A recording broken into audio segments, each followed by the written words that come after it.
Welcome to Season 4 of E-commerce Fastlane. This podcast helps resilient entrepreneurs thrive with Shopify. And now, on to episode 140. You're listening to E-commerce Fastlane, the podcast show to help you build, manage, grow, and scale a successful and thriving company, powered by Shopify. Listen to real conversations with partners and subject matter experts as they share proven practical strategies, platforms, and the best Shopify apps to help you accelerate your business. The time is now for you to improve efficiencies, grow revenue, profit, and lifetime customer loyalty. Please welcome your host, startup founder and strategic advisor, Steve Hutt. This episode is brought to you by Yotpo SMS Bump, the leading SMS marketing solution for Shopify brands that are looking to build a top revenue channel. Delivering unbeatable conversions and click-through rates, SMS Bump will help your brand cut through the noise and boost sales. With SMS Bump, you can build powerful remarketing automations to recover abandoned carts or even reactivate customers who haven't shopped in a while. Special thanks to advanced segmentation filters, you can create truly personalized campaigns that will speak to each and every one of your customers, bringing in over 25x ROI. You can engage in one-on-one conversations with customers and give them the personalized experiences and tailored support they crave. What's also great about SMS Bump is their integration with key partners such as Zendesk, Klaviyo, Just Uno, and many more, including Yotpo's other solutions. Your audience can enjoy an always-on, omni-channel experience on the channel they prefer. It's incredibly easy to download SMS Bump for free and set it up in less than 5 minutes. This is the only text marketing app you will ever need for your Shopify brand. And now, as an E-commerce Fastlane listener, you get a 1-month free trial on their paid plan. So check them out today. Click the link in the show notes, visit the Shopify App Store, or ecommercefastlane.com/SMS Bump and see why over 90,000 other brands choose SMS Bump. Well, hey there, it's Steve, and welcome back to the E-commerce Fastlane podcast. Now, if this is your first time listening, this is an e-commerce show where we have honest and transparent conversations about building and thriving with your store powered by Shopify or Shopify Plus. New episodes are available twice weekly with your favorite podcast player like Apple Podcast, Stitcher, Spotify, and many more. I also have a very relevant back catalog of podcast episodes that you can stream directly from ecommercefastlane.com. So go check that out. In today's episode, my guest is Mike Schmidt, who is the co-founder of a company called Dovetail, Dovetail, Dovetail. And they're an influencer marketing solution for Shopify merchants. It's very unique because what they do is they help brands to recruit influencers and creators. They track all the sales either through affiliate codes or links. And it also helps you to send gifts and to automate a lot of the payments back to these creators. So it's very worthwhile and very notable how they're able to put a lot of these pieces together into one solution. And I truly believe it's an excellent and very timely conversation because there's a lot of learnings that need to be taught right now about the benefits and the tactics about how to successfully implement an influencer campaign, because lots have failed and a lot of people are worried about how to find the most genuine people to work with your brand and how promote your brand instead of some of the disingenuous kind of conversations that are happening of pay to play only. So we're going to learn a lot about Mike's angle and how he is positioning himself into the market. So hi Mike, welcome to E-commerce Fastlane. Thanks for having me. It's awesome to be here. I feel like you could do a great introduction. I'll hire you for all my videos. It's an awesome introduction.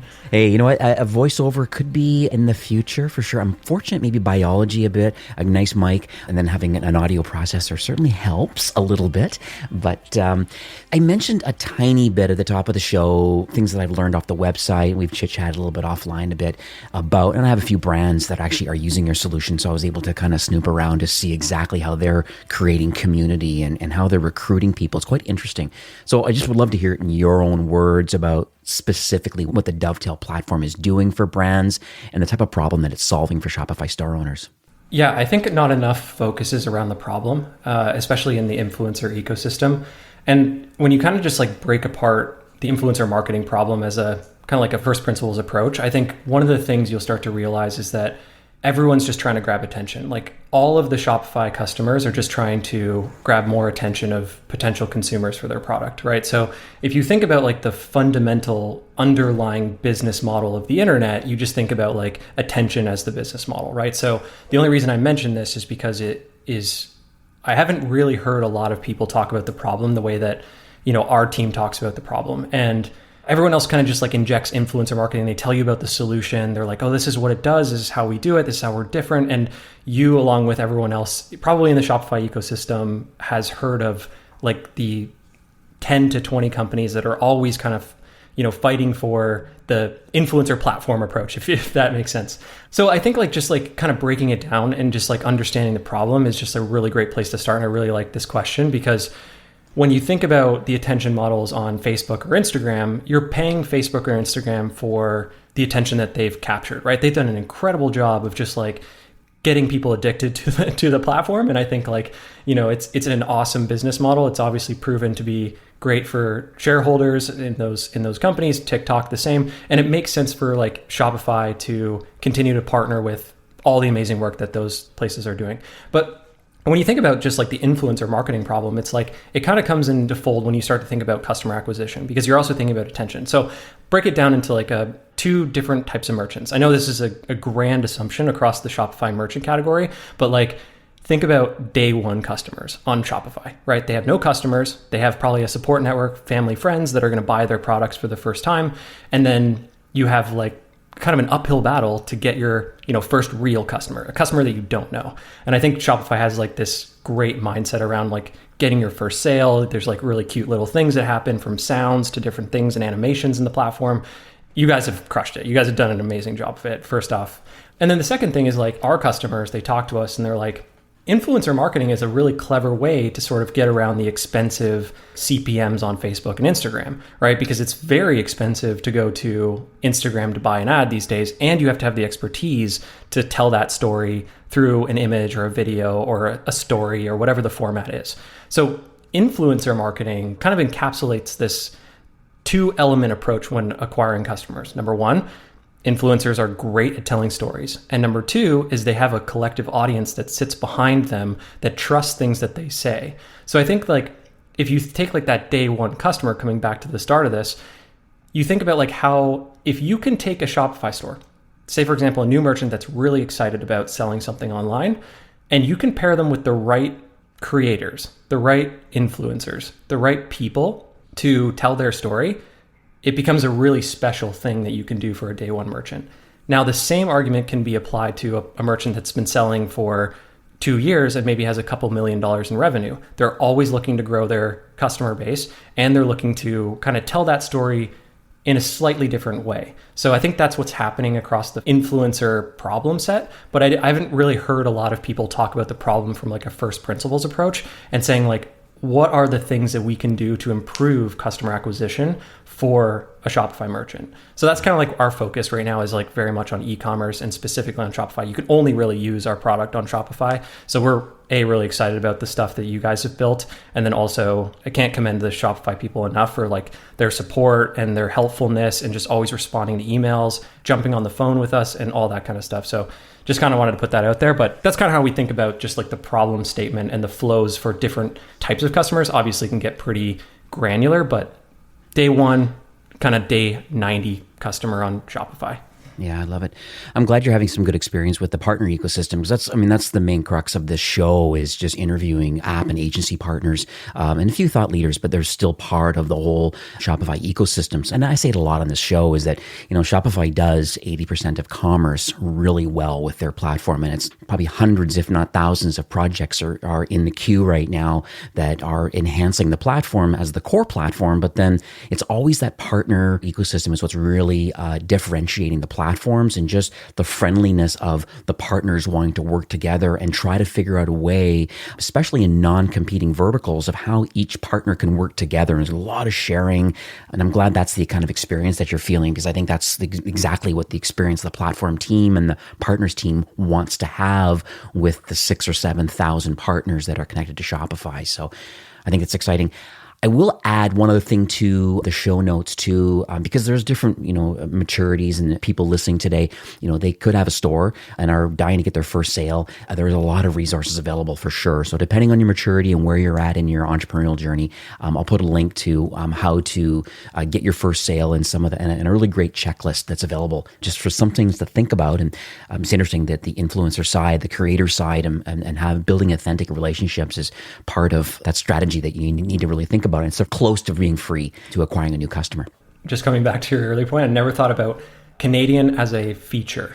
Like I was also born in Canada, and now I live in New York, of course, but like I never realized how amazing it is to deal with like a big company that feels like a small company. It is such a powerful thing that I think, like, you guys have done like basically our playbook for us. Merchant first, customer centric, business model, like all this kind of stuff. We just like read your stuff and we're like, okay, makes sense for our business as well. So we take a lot of the cultural pieces, try to be nice and try to be helpful. And that's like pretty much our sales process too. It's like, we're not like aggressive in sales. We're like, hey, a company comes to us and they want to learn about our solution. Can we help them? Can we not help them? Are we leading them around the wrong path?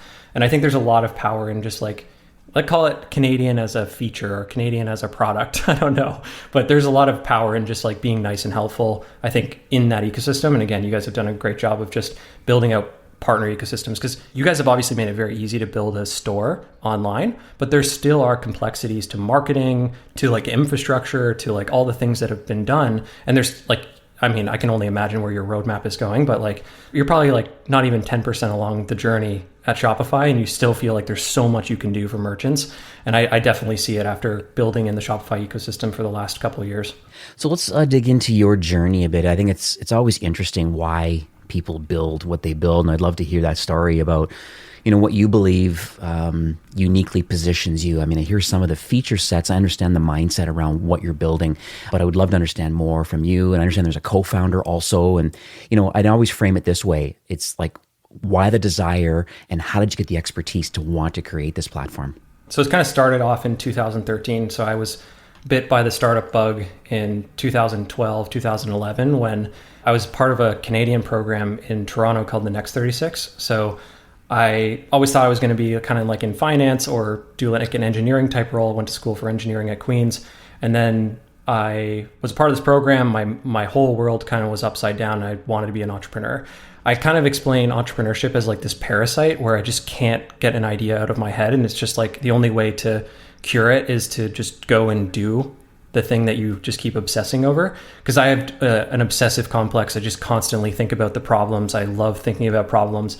And then when I graduated from that program at U of T, I had just incredible mentors and people that were around me at that time that supported me and were access to things like capital and expertise and connections to people. And after that, I went back to school for 1 year. So it was kind of in between my undergrad and then I did that program at U of T.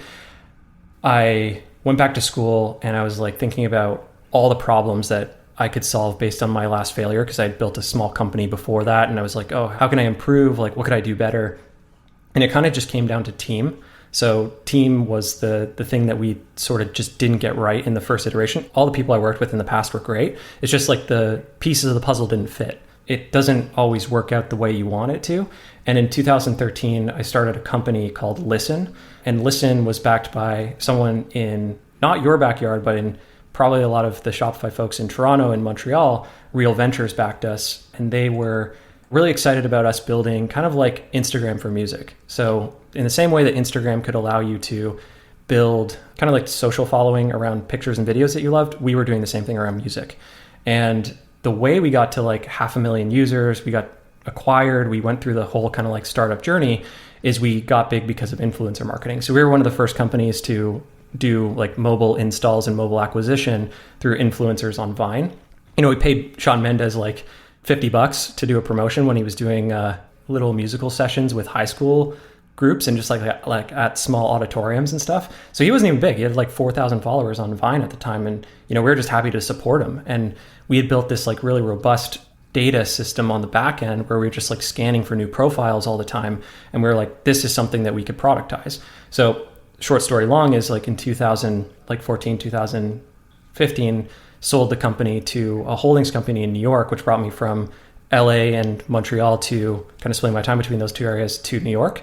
And I was kind of just fresh off an acquisition. So I was like more comfortable than I've ever been. I've just like was excited about the new journey and like building out new products. Very quickly felt like a holdings company didn't allow me to build the products that I wanted to. It didn't empower me to do any of that. Founders of the company were really burnt out from that whole process and really excited about building something new. So like kind of the anti-burnout was like, I was burnt out from corporate America, not from startup. So we spent some time getting close to like Twitch and different companies that we wanted to kind of like align with in the future. So I launched like Twitch Music with the team at Beatport. When Silicon Valley was coming out, there's like some fun video clips of us like working with the teams, like the HBO series Silicon Valley. We were working with the producers, kind of giving them insights on how we started a company. So there's like kind of some fun anecdotes that were pulled from that show. On my Instagram feed, there's like a Mike Judge and some of the cast talking about meeting Canadians and like how we all did our laundry in the same room and stuff. So it's like hilarious. You can link that to the bottom if you want. I think it's one of the funniest things. And then in 2016, we started Dovetail after leaving corporate America. I was like 26, I guess. And I felt like I'd gone through like an MBA process, how to take company public, how to like sell company, how to raise money. And I was like, I'm ready to do this again. Really excited. And then sort of that's the journey up until Dovetail, and realizing now that I haven't told you anything about what Dovetail does. I could probably get into that, but I'll kind of pause there. No, that's great. No, thank you for sharing that. I think it just adds a little bit of context because, I understand the problem you're solving for the most part. And then it's nice to understand the history because it just, what it does? It's for those listening today, they really like to invest in the people that are part of the technology, right? And it's easy to sniff out if a brand or a founder are getting involved in SaaS because there's a recurring revenue, MRR we call it. And yes, you have to earn a living. That's fair enough. But you want to make sure, like Shopify, you want to skew the value more towards the end consumer than, look like Shopify, $29 a month, even $299 on the highest plan, on the regular core plans.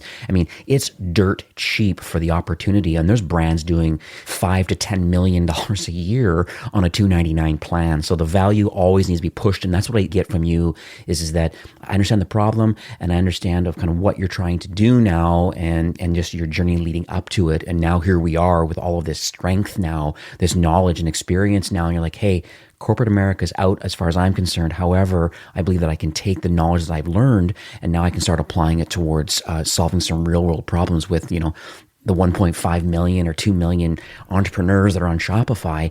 It's pretty wild that the opportunity is there and your platform is there to help. Yeah, exactly. That's exactly how we think about it too. We don't want to nickel and dime merchants. Like if you ask me what keeps me up at night, it's like the customer I talk to on the phone in the morning that's like having a tough time with this or has been ripped off by another platform. Like I deeply care, and I think everyone on this team deeply cares about, and I think that's the same for Shopify too, is like probably everyone cares about every merchant that's on the platform, no matter if they're day one or they're just thinking of an idea or they're selling $10 million of product per year. Like it doesn't matter to me. It's just like the commoditization of software, but also the humanization of software is happening right now. And I think there's a lot of trust that happens within the Shopify community. And I can only aspire to like be hopefully a fraction of that with our company. So let's pivot a bit into, I guess, the product itself, because like I am beginning to understand a lot more about, based on talking to you now and some of the research I've done, a couple brands that I have that are using your tool.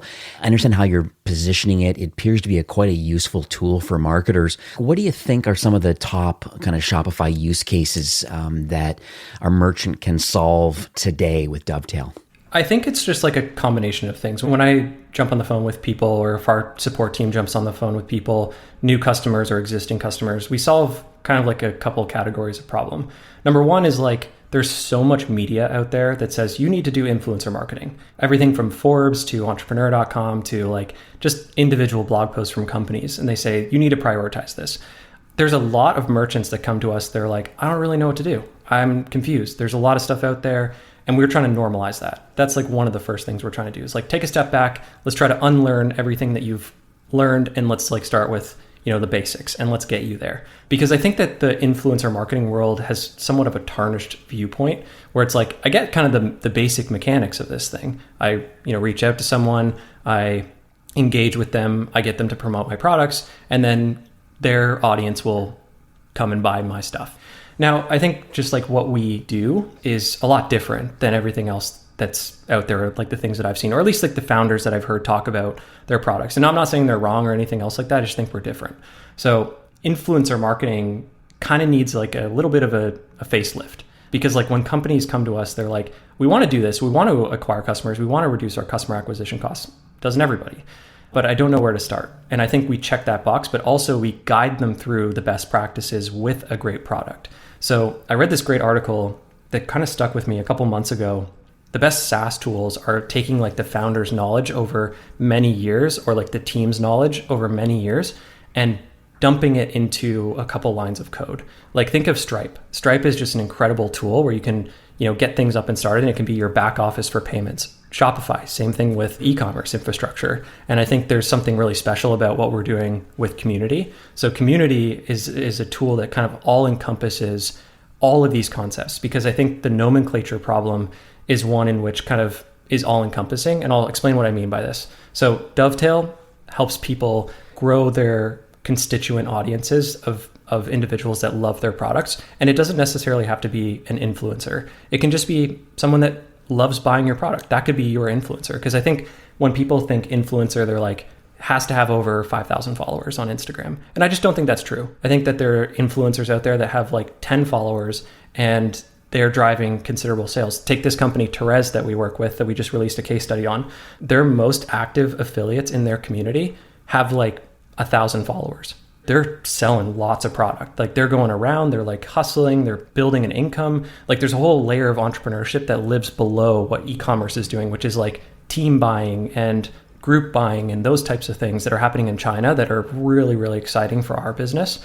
But I think there's like a lot of meaning to this word community, because community encompasses influencer marketing. It encompasses affiliate marketing, insiders, super fans, beta testers, like all of these concepts that marketing teams really struggle with are going to be like we're going to be like the back office for all of that kind of stuff. So I think there's something really special that's happening in that ecosystem that we're solving for. And I'm happy to go into like the specific features, but I think just as a concept, we really need to humanize what's happening when it comes to like quote unquote affiliate marketing or gifting campaigns or seeding campaigns. I think there's a lot of stuff we can do to improve that.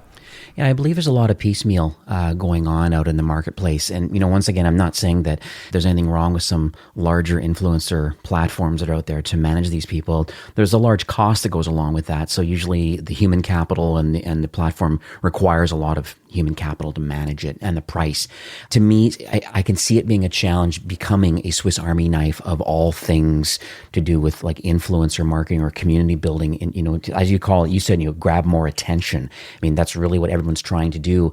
I also believe that you're kind of distilling it down into some of its more basic parts, and really it just comes down to community. And I think that's the feeling that I'm getting. And when I look at a few other brands, I mean, there's one brand I look at quite a bit, Kettle and Fire, I think is one of your brands that you manage. And like they're like a phenomenal direct-to-consumer brand, that sells like these different kind of bone broths and all these different types of like options.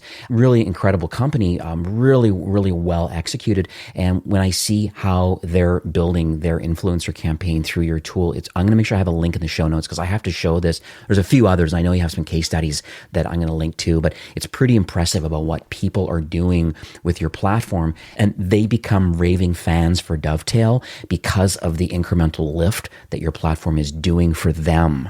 Right? They're paying you a small amount of money, but in exchange, they're finding these raving fans. They have a great landing page to introduce the opportunity. And then from there, the platform kind of takes over and allows you to manage them and seed them and pay them and link to all the parts that are important. But you also have the education component too that goes along with your tool.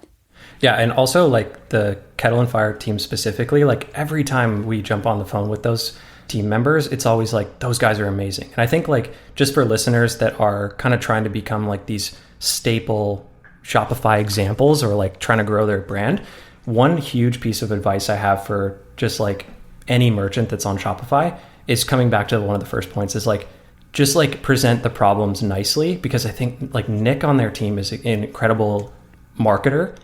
He's super smart, don't get me wrong, but like his superpower is like, here's the problem we have with Dovetail today. Can you guys like please go fix this? And he presents it in like a friendly way. There's a lot of power in that, because like I'm going to stay up extra long to like do that thing for you because I want to like make sure things are right. But if someone messages me and I'm like in a kind of an aggressive tone or something like that, which as a SaaS founder, I've gotten plenty of those, and probably you guys have as well, but it's just like sort of killing them with kindness. And then also just, if you are kind with feedback, that's like the number one way of getting things done. So, shout out to Nick and the team, the Kettle and Fire team, because they're awesome at doing this. And I think, the Brevity team is awesome at doing this. The Necessaire team is awesome. Moxie Lash, Live Pure, Italic, Nordgreen, SoulGuard, like these companies are great.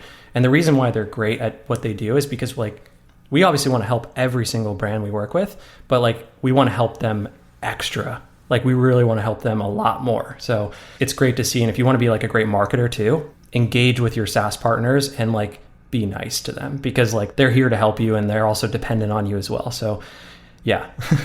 So what's interesting about your space that I've noticed, because I understand what you do, and I've recommended other solutions along the way, or I do a lot of app audits and even their private apps, and I see different solutions that people have chosen over the years, and I kind of wonder why they're, or if they're getting value out of certain tools and things.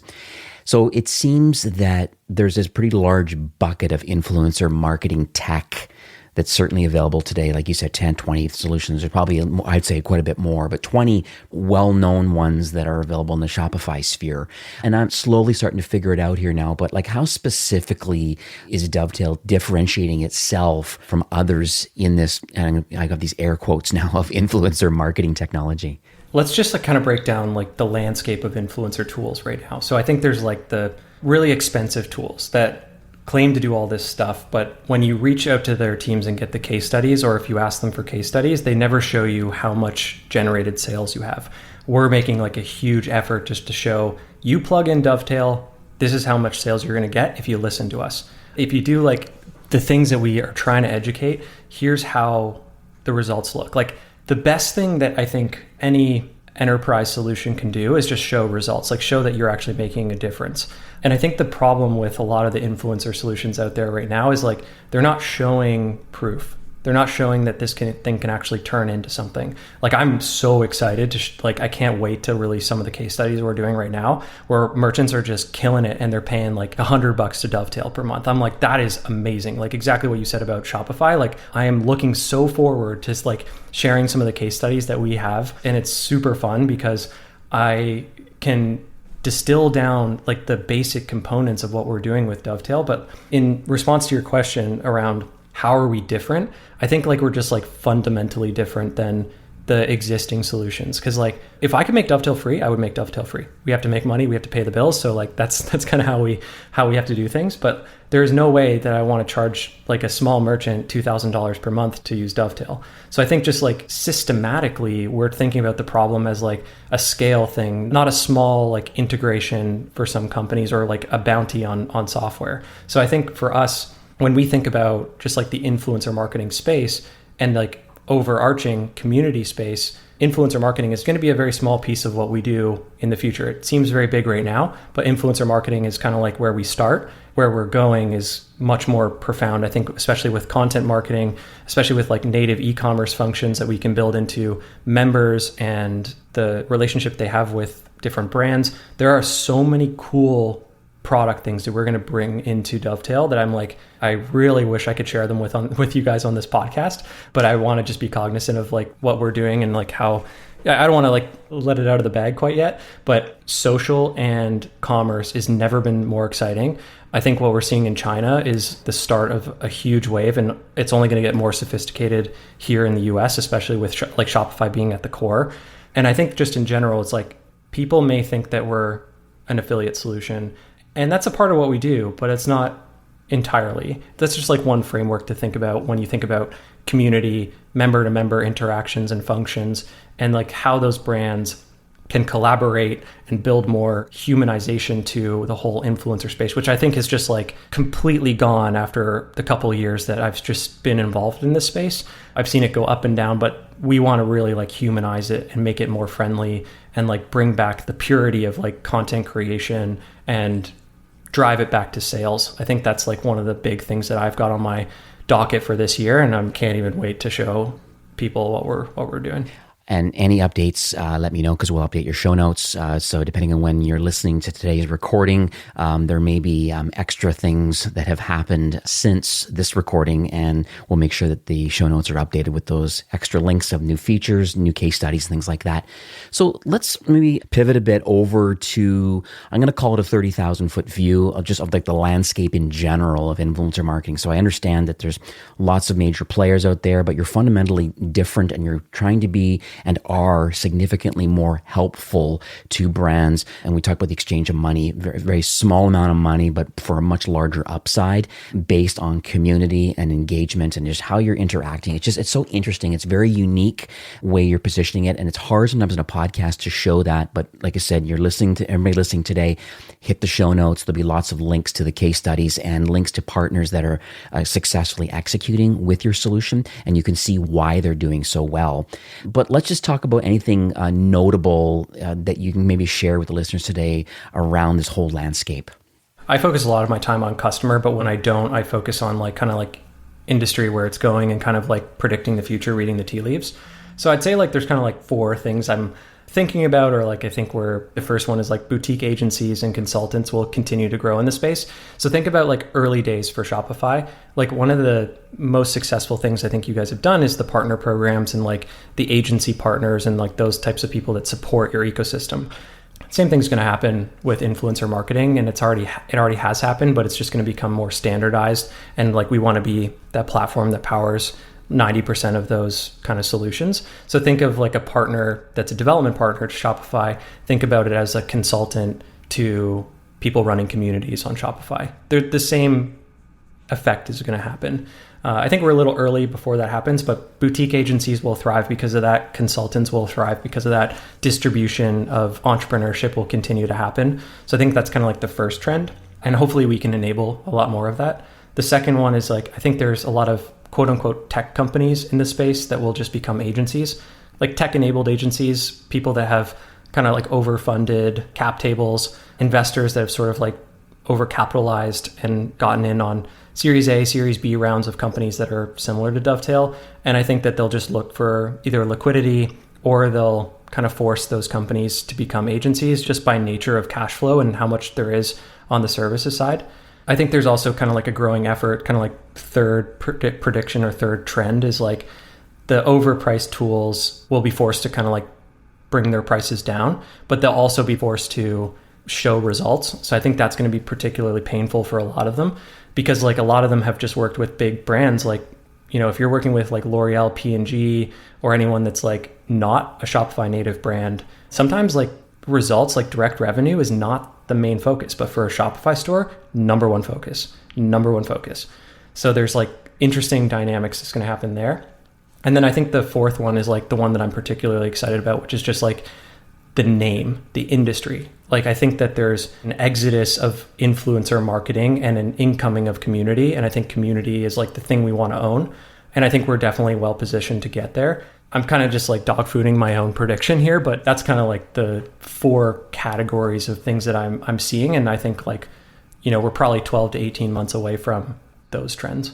From your vantage point, what does the ideal community look like for a Shopify brand? Because you've talked about a few different things, but it'd be nice if you could kind of distill it down in exactly what you're thinking about today as far as, you know, just in concepts, but then have it as it relates maybe to the product. Cool. So I think I want to kind of break this up into 2 parts. One is on the product side, and then one is more on like a conceptual side. So on the product side, when you get into Dovetail as a Shopify merchant, you have kind of like a wizard experience, like an experience to set up what we call like a landing page or a community recruitment page. And this is kind of like the first function that people can do when they authenticate their Shopify store. So you come in, you authenticate your Shopify store, and you can build a beautiful recruitment page. So in contrast to like other affiliate programs out there, the pages that people put into their footers, and you've probably seen this before, is like join our ambassador program in the footer, join our affiliate program in the footer, or become a partner in the footer. I want to change this like entirely. So I want to change like the aesthetic of this, the whole piece around this, and the team collectively wants to change it as well. Like we constantly think about how we're going to market, and we think about like what the first experience looks like. And today people use like search engines to find influencers, and they use Instagram to find them and search for them and stuff. But what happens to all the people that want to come to you? And I think like companies like Curology have done this extraordinarily well. Like if you go to Curology.com, they have community right at the top. And we encourage everyone to put community right at the top. So what a successful community looks like, first step, build a community recruitment page, link it right in the top, and make community a part of your brand strategy, because it's all encompassing. So that's kind of like the first step. And then as people start to apply to work with you, you can do recruiting. Anytime someone DMs you on Instagram, you can send them this recruitment page, and then people will start to apply to work with you.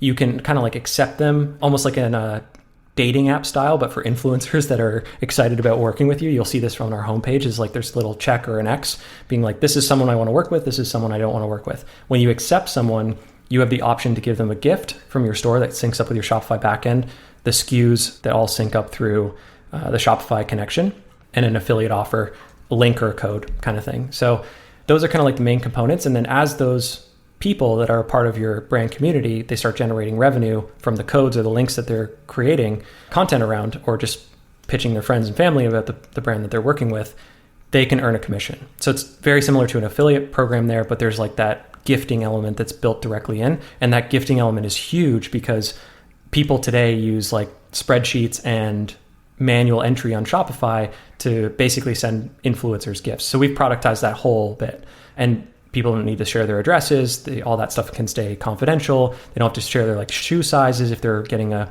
shoe from Metallic or any of those other things. It's just a much more friendly experience where we've just interfaced it super, super well with Shopify. So like product wise, that's kind of like what a great community looks like. And then I think like a power tool on top of that is just using Klaviyo and Dovetail in combination to find the right people, and then reaching out to people en masse from a recruitment standpoint. So I've seen brands do a really good job of like messaging like 100 people per week that kind of fit the sweet spot, and saying like, hey, we encourage you to apply to community. This is where we keep our application portal. They put the Dovetail link in there, and then basically you can kind of go on and just start actively recruiting, because that's what's going to help. So that's kind of like on the product side. That's like how people interface with the platform. Now, on the more conceptual side, lots of people have kind of just like jumped on the phone with our team and just like over email, because this is something new. And we've done a lot of like kind of strategic thinking about like where we're positioned. So we think like the perfect community is somewhere between Dunbar's number and 1,000 true fans. And the reason why we think that is because maintaining connection with 150 people, Dunbar's number, is quite hard. It's like the theoretical limit on maintaining relationships, other than if you're JD Rockefeller or some other mastermind of communication. So the reason why we picked between 150 and 1,000 true fans is because if you hire more people on your marketing team, then they can maintain these relationships. The worst thing about affiliate programs today is that they are really exciting within the first 30 days, and then they start dropping off because people just stop communicating with their affiliates. There's a lot of exciting things that we're doing around just maintaining relationships with your community. And I think there's like in this conceptual bucket as well, it's quality over quantity. You don't want to like get a ton of influencers in and just like build a negative reputation if they're not generating income, or if they don't feel empowerment around the brand, those types of things. And I think like also to build a great community on Dovetail, the team members that are involved in the community creation need to get involved. Zara Tish over at Therese, she's the co-founder and CEO. She spends time every month with her community members, and her community members love it. I sat as a fly on the wall, didn't say a word. And I'm like, this is an incredible example of how to do community right. And I think there's just like a lot of power in just like how she does it, and like how we're going to enable merchants in the future to do this. And she's crushing it. I mean, like she's like started a program, first 30 days, sold $20,000 in product. Just an incredible example of like someone that has no experience in affiliate or community marketing or any of this stuff, and now is like probably one of the experts because she just like jumped in the lion's den and did it. This is fabulous. Once again, I'm going to have these links in the show notes. What's interesting when you talk about, I'm also going to have a link to 1,000 True Fans, because I think it was an original article that was from quite a ways back. And I remember skimming this article. I think it was in 2008. I think it was released, talking about this popularity of number of fans and then the product. And it's so interesting where 1,000 True Fans really is kind of a sweet spot for, or at least an aspirational sweet spot for growth on a brand, because you start off small for sure. And I think that's what the community part of it is. But when you're hands-on, like you said, in the lion's den, kind of working it with a North Star of thinking about how do I get to 1,000 true fans, and then they're going to share, and then the virality and the word of mouth that happens after that. It's a nonstop iterative process, but it's great that this is how you're thinking and how you're positioning the products. I think it's really, really, really exciting in this day and age. So let's dig into, I guess, the final part of our episode today is more about the future for your product. So I understand what it does today, and I know that there's obviously a roadmap of maintenance and updates, and I'm sure publicly you have it available and communicate with your current book of business right now about what sort of features that you'd like to have in the platform, and I guess you're just going to triage those and continue to build. But just would love to understand more about the North Star for, I guess, the remainder of 21 that we're in now, and just end of the day, how you're going to continue to offer value and assistance for Shopify brands. Really simply, our North Star has always been our customer. It's just how do we help them and what are their problems? So I don't imagine their problem will change from how do we acquire customers anytime soon. So I think that's going to be constantly how do we enable that? There's like serious business use case around building powerful communities, community as a moat around individual brands. I'm hoping that we become like one of the biggest, if not the biggest, Shopify app in the App Store. Like, that's my honest goal. I want to focus on Shopify for a very long time. I want to nail the use case. I want to just like do things right by merchants. If you were to break down like our goals on the merchant side and our goals on the member side, so like members are influencers or just anyone that's a part of the community. It doesn't necessarily have to be like labeled as an influencer. On the merchant side, just our goal is to help them grow. So sales, relationships, all those types of things. So anything we can do to help them, either education, product, anything else. And then on the member side, our goal is to provide economic opportunity. So I've been speaking a lot about this in our team circles, and our team is awesome at sort of just breaking down these problems. We are thinking a lot about like the middle class of the internet. So how do we impact this? I think that you guys probably think about this a ton, because there's like, how do you enable people to be independent? How do you enable people to do like what they love? And how do you like become an entrepreneur itself? Like that whole messaging is really powerful. But I think that we can be this enablement that brings the middle class economics back to the people that have been underserved. So I think that's like kind of vision on the member side, on the economic opportunity. And I really have to like shout out my team here, because like they're super smart. Like, we're a team of 11 people in an arena full of like companies that have raised $20-40 million, and we're sitting on like $500,000 profitable, and the team comes to work every single day excited to help out the merchants that we're working with. And they constantly push me. I'm constantly pushing them. It's a very awesome ecosystem just built in this like very tiny team. But I definitely think that we're going to grow pretty significantly. But I just wanted to shout out the team for all of their effort when it comes down to like these specific problems and just taking like a customer centric approach, because I've learned a ton just around like what we can do and what our North Star is and all this other stuff. We constantly talk about and obsess over it. So, Mike, we are nearing the end of the show for today. Do you have any takeaways or any action items that you would like to leave with our listeners? Just two main takeaways right now. Think about what your community strategy is, not necessarily what your influencer marketing strategy is. I think if you kind of change that perspective a little bit, you'll think more holistically about the problem that you're trying to solve. And you'll also think about, if you can generate a community, then you can likely reduce your customer acquisition costs, whether it's through affiliate marketing, word of mouth, content marketing. I think it all sort of stems from that general framework. The second thing is, of course, if you're just paying too much or you're spending too much time in the influencer marketing ecosystem, like, we would just want to help. We want to help you normalize that. Dovetail starts for free. So like, you can just get started for free on the platform. And at least you can come into the platform, start reading the blog posts, start getting our emails. start seeing like what it's all about. I don't want to be over salesy. I think it's just one of those things where it's just seeing is believing. So even if you're in a contract stuck with another service provider or something else like that, we can work with you. We can be budget friendly with you and all that kind of stuff. But know that we're here to help. And I think that's probably one of my biggest things I want listeners to take away, especially if they're merchants on Shopify. And now, how can people learn more about Dovetail, I guess the website, the whole solution? And then I know we spoke offline today before recording and understand that you'd like to offer, a listener-only promotion for my podcast community. Yeah, I mean, you can go to dovetail.com, Dovetale, Dovetail as a story, it's tail like a story.